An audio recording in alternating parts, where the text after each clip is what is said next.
Hello दोस्तों, student classes hilsa में एक बार पुनः आपका स्वागत है। आज से हम एडीओ की श्रृंखला को लेकर के आगे बढ़ेंगे। ये एडीओ के एग्ज़ाम के लिए 3-4 दिन समय बचा हुआ है।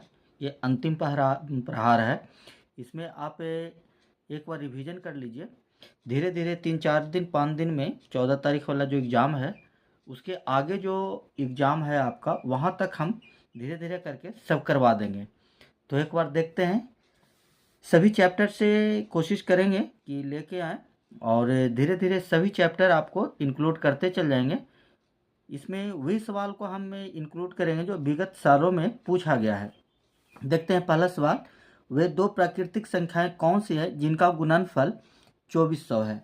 तो a गुने b जो है इसका मान 2400 होगा और कहता है कि उनके वर्गों का योग ए स्क्वायर प्लस बी स्क्वायर जो होगा 5200 होगा। देखिए, ये सब हिसाब को कभी भी आप कंसेप्ट से बनाने का कोशिश ना करिए। ये सब हिसाब को हमेशा ऑप्शन से हल कीजिए। देखिए, सबको 12 दूनी 24, 2400 हो जाता है। अब देखिए, स्क्वायर का योग 5200 है, तो इसको जब स्क्वायर करेंगे तो 5200 से बहुत ज़्यादा हो जाएगा। 80 का स्क्वायर करेंगे तो 8 8 6400 हो जाएगा। 75 का स्क्वायर करेंगे तो 8 7 5625 हो जाएगा। अब रह गया 60 और 40, ये तीनों कभी हो नहीं सकता है। जब एक ही का मान 5200 से बहुत हो रहा है तो ये तो कभी हो नहीं सकता है। 60 और 40 हम चेक कर लेते हैं। तो 60 के कितना हो गया 3600 और इसका कितना हो गया 1600। इसको हल करेंगे तो 5200 आ जाएगा। इसलिए ऑप्शन कौन हो जाएगा, डी। इस तरह के दोस्तों कभी नहीं कंसेप्ट से बनाने का कोशिश करेंगे, ऑप्शन से देख लेंगे हम लोग। देखिए, ये सवाल तो ऑप्शन से बनेगा ही नहीं। कहता है कि एन कोई धनात्मक पूर्णांक हो, एन के मान आप 1 से रखना शुरू कीजिए। तो इसमें रखिए 3 के पावर 4 घटाव 4 के पावर 3, एन के मान यहाँ रख दिया। तो कितना हो गया 3 के पावर 4 81 हो गया। 81 में से 64 चला गया तो बचा 17। अब एन के मान 2 रख देते हैं तो ये हो जाएगा 3 के पावर 8 माइनस 3 के पावर 6। अब देखिए, इसको हल करना थोड़ा सा हार्ड नियन लगेगा, तो इसको हम लोग कैसे हल कर लेते हैं, इसको देख लेते हैं हम लोग। इसको ऐसे लिख सकते हैं 3 के पावर 4 के होल स्क्वायर माइनस 3 के पावर 3 का होल स्क्वायर। इसको जब हल करेंगे हम तो हो जाएगा एक बार 3 के पावर 4 और जोड़ 3 के पावर 3 इंटू 3 के पावर 4 और माइनस 3 के पावर 3। और देखिए, यही चीज़ तो यहाँ पर आ रहा है, यानी कि इस मान में एक मान आपका, इसका मान 17 आ रहा है और इसका मान आप जोड़ लीजिए 81 प्लस 64। तो एक मान जब 17 आ रहा है आपको, तो यहाँ पर भी 17 से कट रहा है, यहाँ पर भी 17 से कट रहा, यानी कि ये जो मान है 17 से कट जाएगा। आगे एन का मान 3 रखेंगे, उसमें भी एक पद जो है 17 आना शुरू हो जाएगा। तो सब में 17 से कटने वाला आएगा, इसलिए किससे कट जाएगा 17 से। देखते हैं अगला सवाल। हाँ, ये बहुत बढ़िया सवाल है। कहता है कि ये पूछा गया 41वां बीपीएससी 1996 में, लेकिन ये बहुत बढ़िया है, इसलिए इस सवाल को हम यहाँ पर इंक्लूड कर दिए हैं। कहता है 3 रूढ़, रूढ़ मतलब अभाज्य संख्या, रूढ़ के मतलब अभाज्य होता है। अभाज्य संख्या का योग आपका 100 दिया हुआ है। मान लेते हैं x plus Y plus Z बराबर 100 है।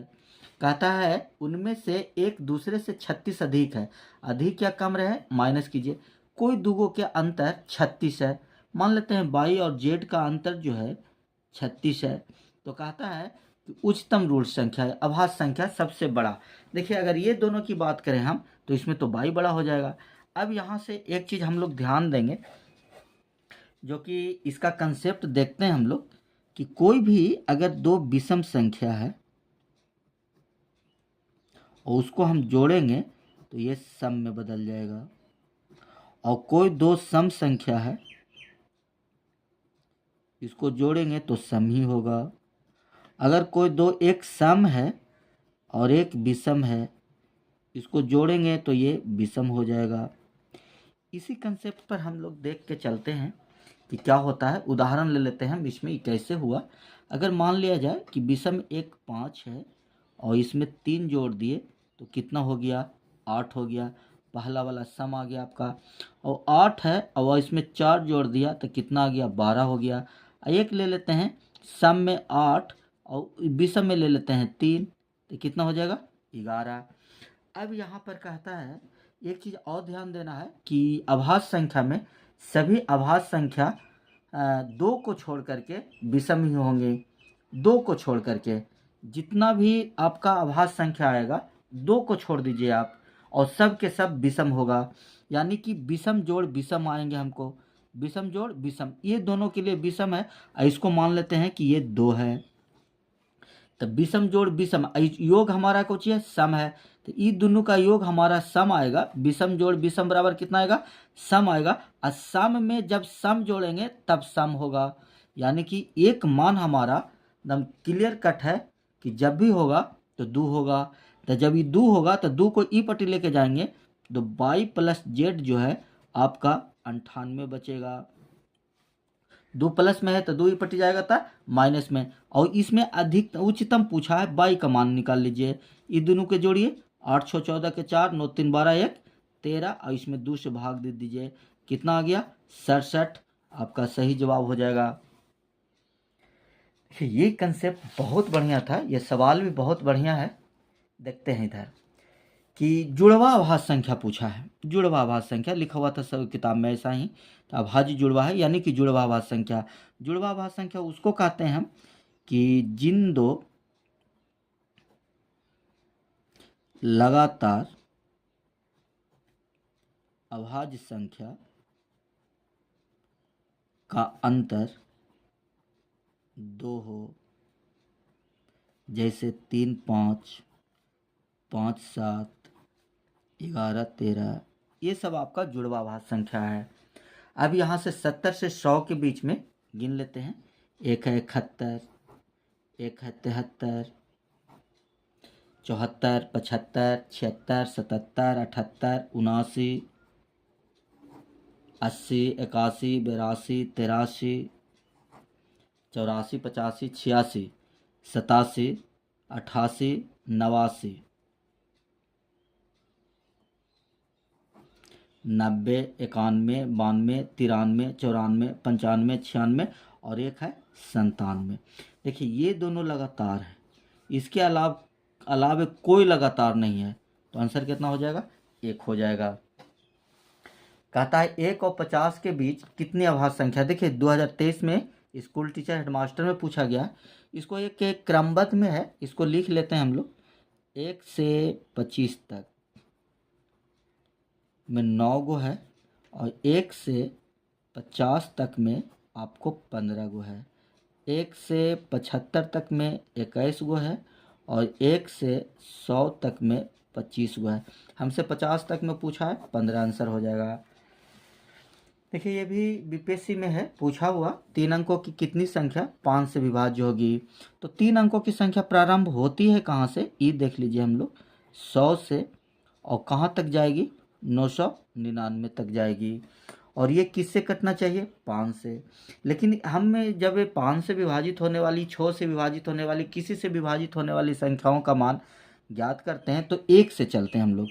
1 से प्रारंभ करेंगे और 99 तक लेकर के आएंगे। और इसको निकालने के लिए क्या किया जाता है कि जहाँ तक हमको मान निकालना है उसमें जिससे विभाज्य होगा सिर्फ भागा दे दीजिए। 999 में 5 से भागा दे दीजिए, जितना मर्तबे लगेगा वही हमको निकाल के लाना है। लेकिन हमको कहाँ से चाहिए, 3 अंकों की। यहाँ से यहाँ हमको नहीं चाहिए, नहीं चाहिए तो इसको घटा लीजिए।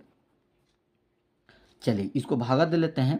19 5 95, और 19 95 जब हम दिए तो 49 आ गया, और 9 5 45 और 19, चलिए कितना हो गया, 180 आपका।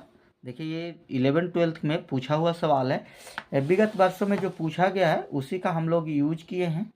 देखिए ये सवाल जो है 2022 का है, सीडीपीओ का। इसमें कुछ करना नहीं हो, ये ना कि इसको जोड़ के स्क्वायर कर लीजिए, इसको घटा के स्क्वायर कर लीजिए, इसका स्क्वायर करके हल कीजिए, ऐसा नहीं।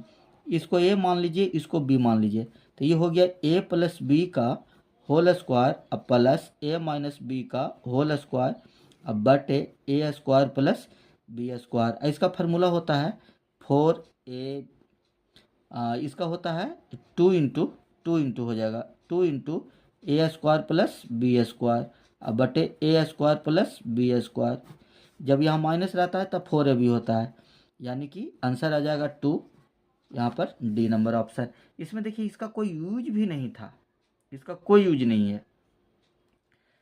देखिए आगे हम लोग देखते हैं, ये देखिए घात करने का सवाल है, बहुत बढ़िया सवाल है, बीपीएससी में पूछा गया है, ये री एग्ज़ाम 2020 का है सवाल। ये देख लेते हैं सवाल, यहाँ पर लिखते हैं 9 के पावर n गुने 3 के पावर 5 गुने 27 के पावर 3 बटे 3 गुने 81 के पावर 4 बराबर 243। इसमें पावर के हिसाब में, घात करने वाला हिसाब में हम लोग को सबसे पहले ये ध्यान देना होता है कि जो सबसे छोटा बेस है सभी को उसी के अनुरूप बदल दीजिए, सबको।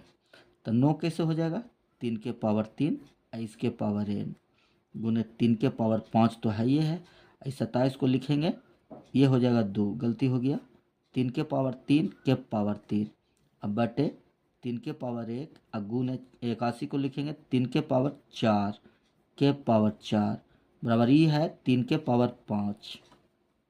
अब देख लीजिए सबको हल कर लीजिए आप, एक बार हल करेंगे तो ये हो जाएगा 3। अब देखिए बेस सबका बराबर है तो पावर जुड़ जाएगा, हम डायरेक्ट जोड़ देते हैं, 3 के पावर 2n अजोड़ 5 अजोड़ 3 तिया 9 अब बटे 4 4 16 1 17, डायरेक्ट लिख देते हैं बराबर 3 के पावर 5।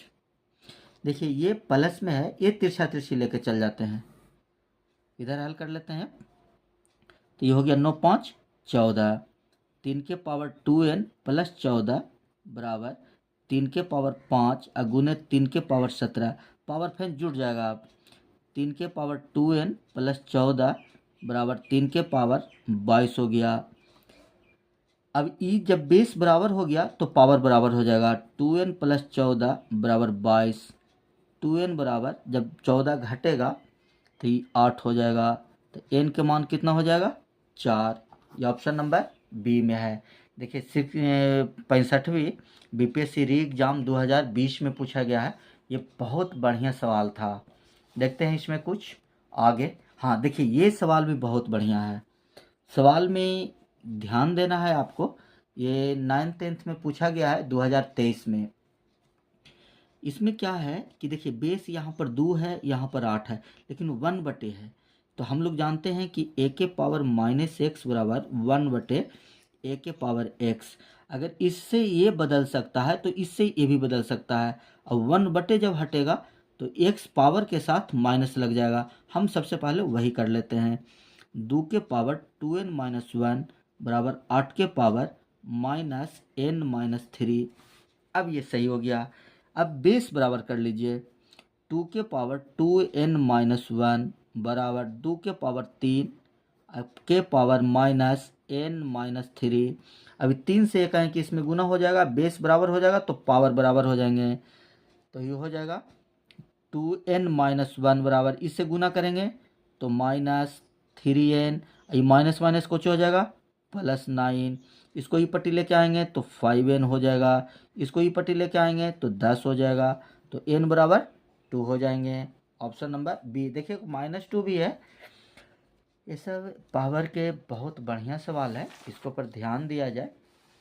देखिए पावर का और सवाल है, देखिए इसमें क्या करना है हम लोग के 2024 जुलाई री एग्ज़ाम वाला में पूछा गया था। देखिए इसको सबसे पहले आप या तो पॉइंट में बदल लीजिए या तो इसको भिन्न में बदल लीजिए, सबसे बढ़िया इसी को भिन्न में बदल लेते हैं, 1000 हो जाएगा, इसको काटेंगे तो 125 मरतबे कट जाएगा, यानी कि 1/5 के पावर 3x बराबर, ये अब हम चाहते हैं कि बेस दोनों का बराबर हो जाए, तो 1/5 है के पावर 3 हो जाएगा, ये 5 के क्यू है, बेस बराबर हुआ तो पावर बराबर हो जाएगा, तो x के मान 1 हो गया। अब कहता है कि यहाँ पर मान x का रख दीजिए, तो 0.25 के पावर 1, तो 0.25 ही आपका आंसर हो जाएगा। देखते हैं कुछ सवाल आओ। देखिए ये उम्र संबंधी प्रश्न है, इसमें देखते हैं कि कैसे बनेगा। कहता है एक पिता की उम्र उसके पुत्र की उम्र की 5 गुनी है। देखिए यहाँ पर कुछ कहा नहीं है, तो यही वर्तमान उम्र हम लोग मान के चलेंगे। फादर और सन है तो ये 5 गुना है। ये वर्तमान का चिन्ह हम लोग लगाते हैं। 15 वर्ष बाद कहता है पुत्र की उम्र का 2 गुना, 1 और ये 2 हो जाएगा। सबसे पहले देख लीजिए कि इसका अंतर और इसका अंतर बराबर है कि नहीं। तो यहाँ पर नहीं, 5 में से 2 गया 3, 1 में से 1 गया 0, ये बराबर नहीं है। तो बराबर करने के लिए ऊपर वाला रेशियो का अंतर करके नीचे गुना करिए, नीचे वाला रेशियो के अंतर करके ऊपर गुना कीजिए और लेके आइए। कितना हो गया? 5:1। ये हो गया 6 कितना 3। 5 में से 1 गया 4 ना होगा, 4 से गुना होगा यहाँ, तो ये हो गया 4 दूनी 8:4। इसको घटाएंगे तो 3 और ये भी 3 आ जाएगा। और ये दोनों 2 रगन रहेगा तो जोड़िएगा, 1 रगन रहेगा तो घटाइएगा, तो दोनों 2 रगन है यानी कि 15। ये 3 का मान आ गया आपका, ये 3 का मान 15 है।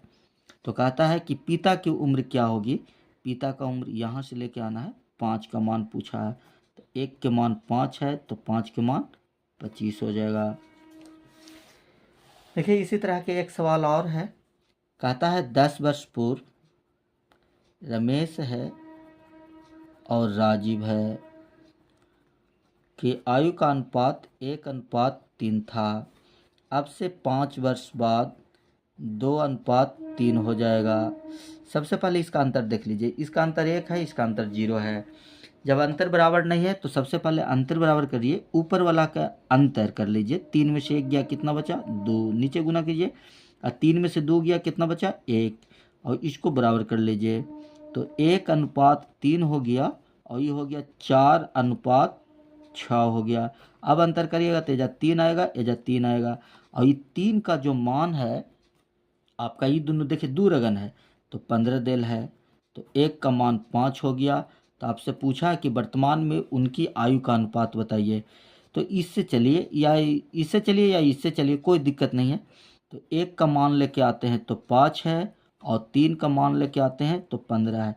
लेकिन ये आंसर नहीं होगा। काहे कि ये जो रेशियो दिया हुआ है 10 वर्ष पहले है, और हमसे कोई चीज़ का पूछा है वर्तमान में।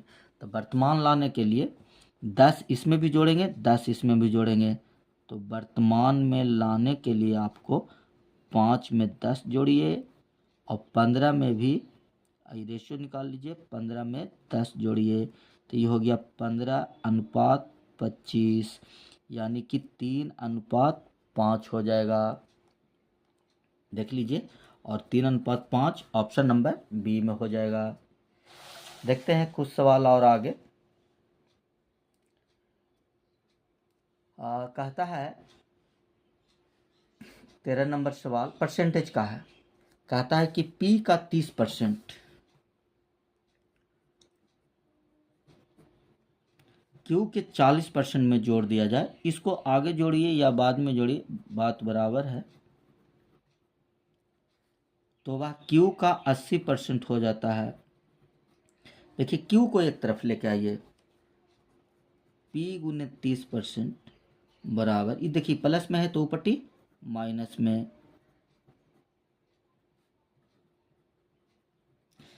Q कॉमन लेंगे तो 40% बचेगा,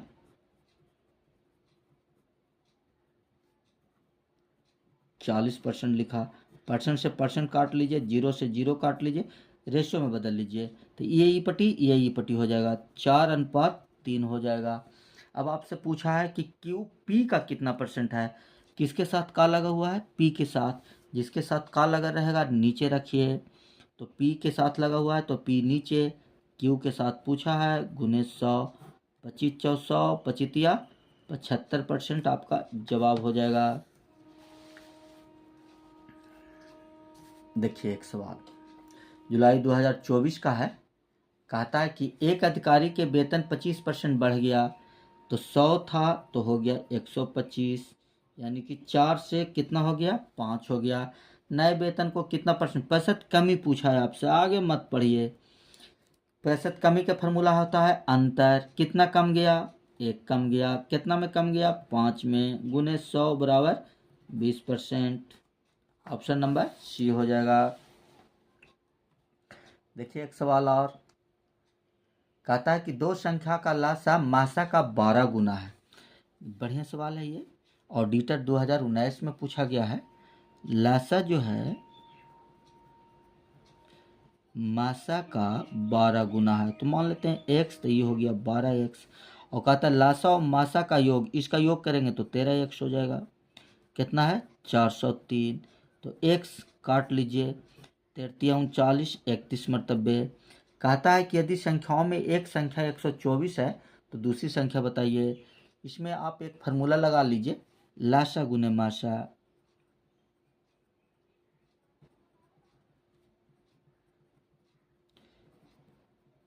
पहली संख्या गुने दूसरी संख्या। देखिए लासा हमारा 12x है, x का मान 31 है, यानी कि 12 गुने 31 होगा। मासा हमारा x है, x के मान 31 है, 31 आया। बीच में गुना है तो गुना कीजिए। एक संख्या 124 है तो दूसरी संख्या निकालिए। देखिए 31 चौका हो जाएगा, 4 तिया हो जाएगा, तो 31 तिया 93 आपका आंसर हो जाएगा। ऑप्शन नंबर ए हो गया। देखते हैं कुछ और सवाल है। लासा मासा का ही है, ये भी बहुत बढ़िया है, असिस्टेंट 2019 का ही सवाल है। कहता है दो संख्याओं का अनुपात 3:4 है और उनका लासा मासा से 42 अधिक है। मासा से 42 अधिक है, यानी कि लासा घटाव मासा बराबर 42 दिया हुआ है। ये दोनों का अंतर दिया है, तो अंतर बराबर अंतर कर लेते हैं। संख्या हमारा दिया हुआ इधर देख लेते हैं, संख्या दे दिया है 3:4। मान लेते हैं ये 3x है, ये 4x है। अब इसका जब लासा हम निकालेंगे तो ये तो x मरतबे लगेगा तो 12x हो जाएगा, और मासा निकालेंगे तो कॉमन दोनों में x है तो सिर्फ मासा x हो जाएगा। तो 12x में से आप x को घटा लीजिए, 42 हो जाएगा।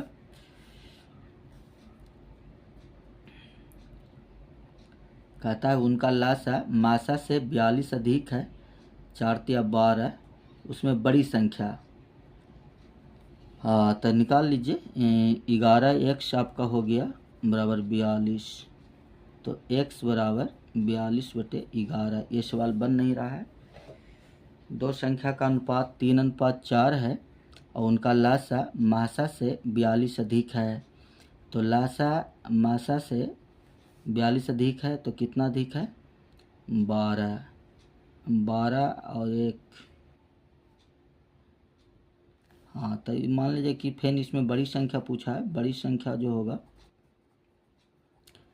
4x है, तो 42 गुने 4/11 गुने 4, यही आपका जवाब होगा। ये नंबर में रहेगा, इनमें से कोई नहीं।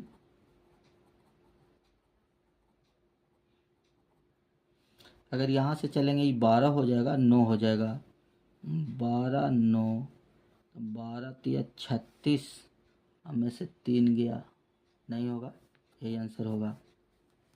देखते हैं आगे। हाँ देखिए इस सवाल जो है पर्सन छूट देता है अंकित मूल्य पर। छूट हमेशा अंकित मूल्य पर मिलेगा, तो जैसे ही छूट दिया तो विक्रय मूल्य हो गया, और उसके बाद जीएसटी भी लेता है।